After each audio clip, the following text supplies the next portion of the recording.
E eu acho que isso tá muito ligado a esse conceito que tu traz nos teus vídeos, que eu acho maravilhoso, que foi quando eu te conheci, que é o conceito da relevância irrelevante. Compartilha com a gente o que é a relevância irrelevante. É isso, né, cara? Porque tem muita gente que se diz ser relevante e eu chamo dos ditos influenciadores que conseguem comprar espaços e títulos, né? Hoje nós vivemos a métrica da vaidade e a métrica da vaidade é um perigo e ela é muito bem nutrida se nós tivermos dinheiro sujo, porque com dinheiro se compra, inclusive, seguidores. Então, a relevância irrelevante, ela nasce a partir do momento da minha inquietude. Participei de muitas reuniões e decisões importantes de contratação mesmo de nomes de ditos influenciadores que assumiriam campanhas milionárias da empresa. Eu trabalhava numa empresa nacional no ramo de educação mesmo, um marketplace, o maior do país. Então, nós assinávamos contrato, mandávamos roteiros e lidávamos com a superficialidade de pessoas que não tinham nenhuma ligação com a educação de fato, mas que estavam incentivando pessoas a contratarem uma bolsa de estudo, sem sequer saber qual a representatividade do estudo na vida do indivíduo. Então, a minha inquietude começa muito da minha vivência, tem muita verdade e raiva. Então, eu queria maximizar uma ideia. Eu estava num dia sem muito o que fazer, tomando um cafezinho, na minha hora de almoço, conversando com as minhas amigas, que também tomavam decisões junto comigo, e a gente estava batendo esse papo, cara, sobre esse assunto.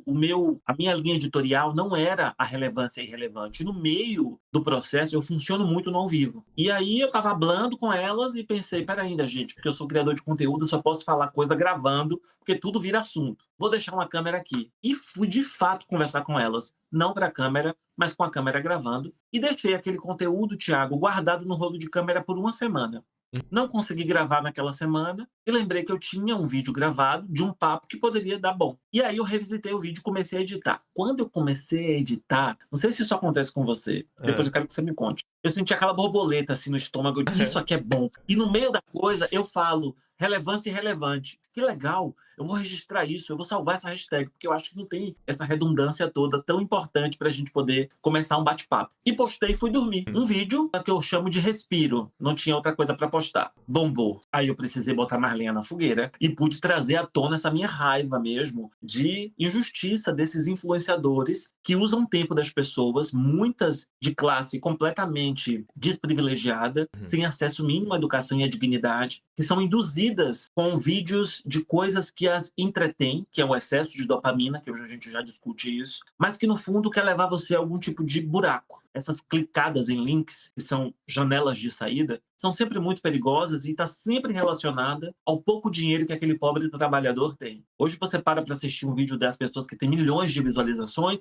é venda o tempo inteiro Uhum. de coisas completamente esdrúxulas. Eu acabei de ver a Virgínia Fonseca usando a filha para falar do colágeno dela. A menina, uma criança tomando colágeno para ela vender. E ela vendeu milhares de colágeno ali. E eu não consigo vender o meu e-book que eu fiz para salvar pessoas desempregadas. Porque eu temo divulgar todos os dias e as pessoas pensarem que eu quero apenas tirar delas. Mas é que é o meu trabalho ali. Então, é muita pauta. Então, eu falei, cara, a relevância irrelevante é a mola mestra do meu conteúdo, porque o roteiro já vem pronto, eu só tenho que interpretar. Então, é assim, foi assim que aconteceu. Não sei se eu respondi, mas Não, respondeu sim.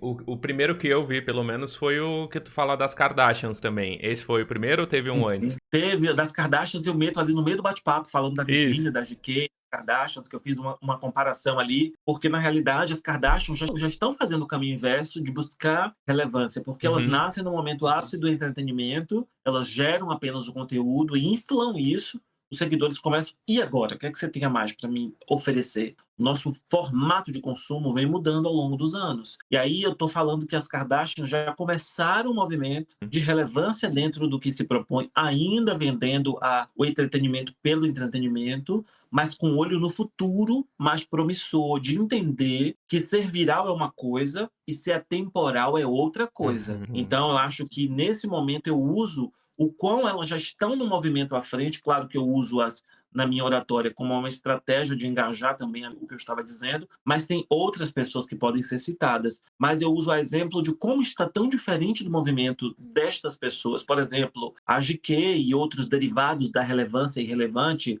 Carlinhos, eu uso plural porque existem vários Carlinhos. Hum. Aí a gente coloca toda essa corja dentro disso tudo. Então eu ponho ele aqui no máximo e vou derivando todo mundo mesmo, como a gente faz com leite e tudo que se deriva dele. Então eu começo a perceber como essas pessoas estão muito longe de pautas realmente duradouras e que elas pegam apenas a base alienadas e como existe uma demanda reprimida de gente como nós querendo discutir assuntos. E aí eu uso as Kardashians, que já começaram o movimento de buscar um pouco mais de pauta, aqui informa em direito, começa a trabalhar algumas pautas ali, trazer alguns conteúdos mais densos, uma tentativa, uma conscientização. Então, como elas já perceberam que a superficialidade tem dias contados, no meu ponto de vista. Não, com certeza. A Manu tá perguntando aqui se a criança tomou colágeno. A criança tomou, bebeu numa tela gravada, Meu vou hablar Deus. essa semana. Olha, essa Meu semana, eu vou Deus, descer a gente. madeira. No meu roteiro tem Deolane, tem a Virgínia, tem a Loures, que é outra desequilibradíssima que está vendendo o tempo todo rifas,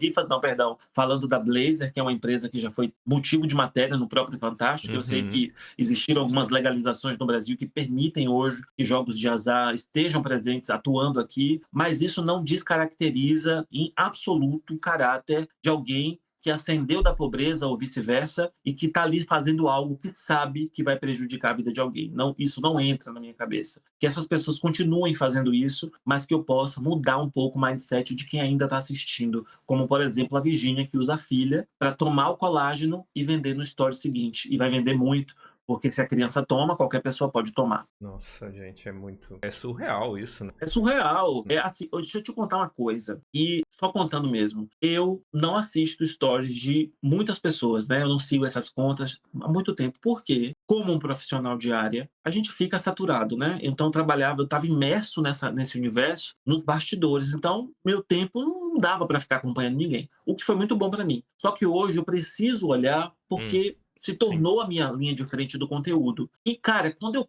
paro para assistir, assim, que eu assisto, não precisa assistir todo para entender que é uma Aham. patifaria. E quando eu ponho assim, que eu faço assim, ó, que eu acelero, não tem nada que preste. E eu me pergunto, por que, meu Deus, que essas pessoas têm tanta gente assistindo elas? Olha, cara, se elas postarem 50 stories por dia, 49 é vendendo alguma coisa. É assim, esdrúxulo, é muito discrepante, é muito abusivo, é muito sujo, é muito covarde. E isso só me dá mais vontade de falar do assunto. Porque realmente eu percebo que a gente consegue mudar alguns mindset. Quanta gente me escreve dizendo, William, mudei muito a Uhum. forma como eu me relacionava com influenciadores. E aí eu faço outra pergunta, e como isso tem melhorado a sua vida? Muito. Porque você tira a autocomparação, Sim. você leva uma outra perspectiva para a pessoa, porque às vezes você precisa dizer o óbvio para a pessoa.